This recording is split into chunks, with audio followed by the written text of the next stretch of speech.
and welcome my friend. And then I am planning to give you information that how you can find small air leak in your tire and wheel.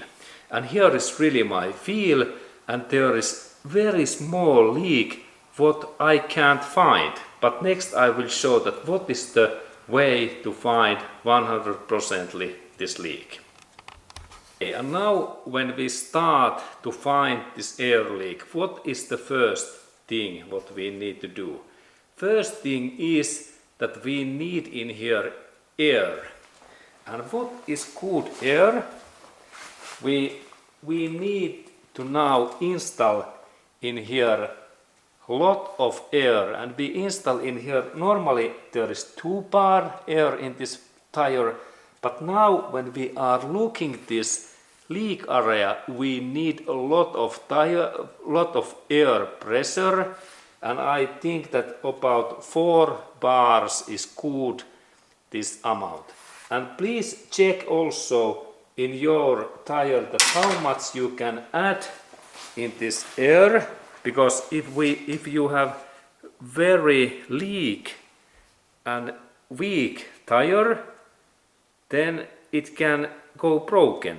But I think that these high quality tires, like in that my one, it can resist these 4 bars. There is even some symbols in this side area when we look this text, that in some area there is this max pressure what we can install this air. But I remember that in this my specific tire there was this 4 bars what I can install. But I will check that first.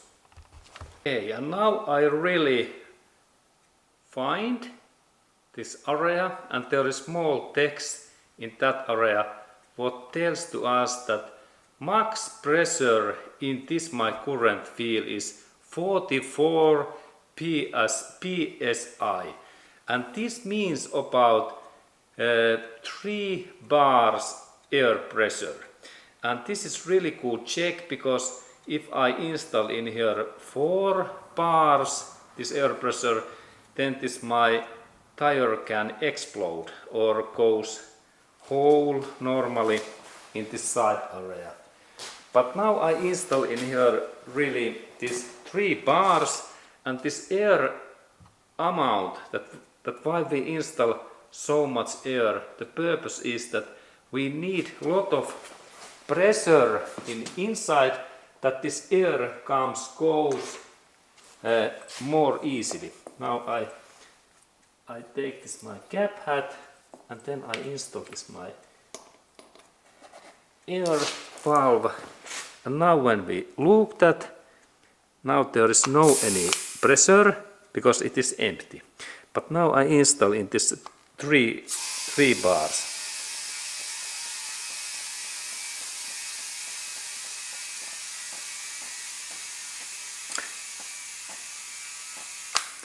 Okay, and now it takes a little bit time, and I add this air about 1 or 2 minutes.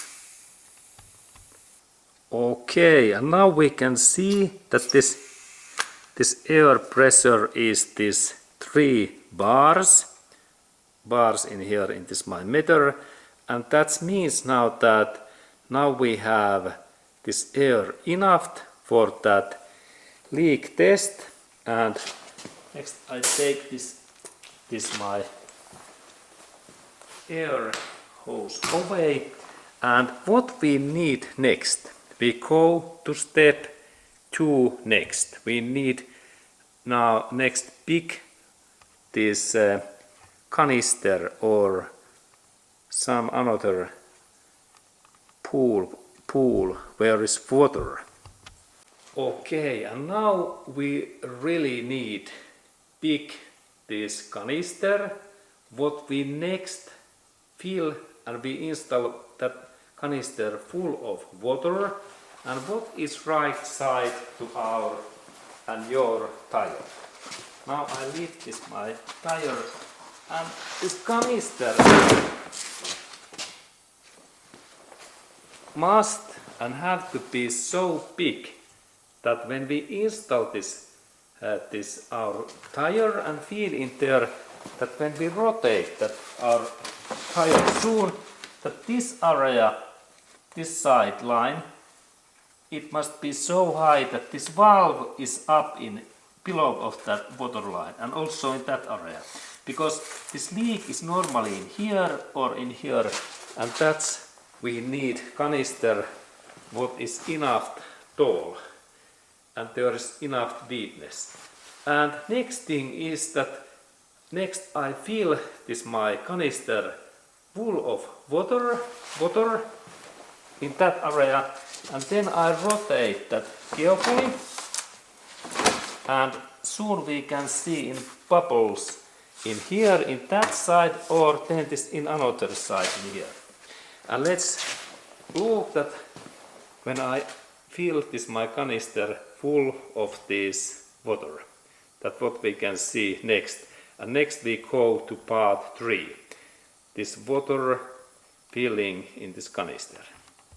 Okay, and now when I have filled this my canister, and when I install this my water in there, this my tire in there, I right away find lot of defects, and we can see these bubbles, and that means now that I have standard case that in this side area there is corrosion between that alloy feel, and that there are leaks. But let's go to look at how these bubbles really goes in here.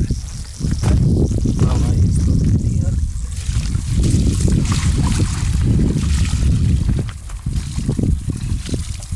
There is a lot of these. This is easy stuff. Can you see? Bubbles. And now I think that this is my feels reason that this tire is okay, but now there has been go some sand in here, and then time has been in winter and summer makes small corrosion in here, and this is easy to repair. This my leak now when I take this tire away from this wheel and I clean then this my alloy wheel inside area, and then I can install this my wheel back. And this was very nice and easy thing again, because this is so nice to look. This is so great side. This is so easy, and then it is good to rotate this wheel all areas. And wait, can you see bubbles? Yes, there is a lot. Okay, and in that way we can now know that there is no any big defect, and I will tell that this repair cost about $20 US. Then the final part is that we have to make this leak area with paint pencil, and this solid marker is excellent for tire these markings because it makes contact all surface. And now I installed in this area there is this leak. So easy. And this was so nice job. Even anyone can see that now there is leak in that area. And this is like good leak because this rubber tire is okay. This leak is because caused by this corrosion is this my alloy wheel. And I can also reuse this my alloy wheel when I clean this inner area with sandpaper. Thanks.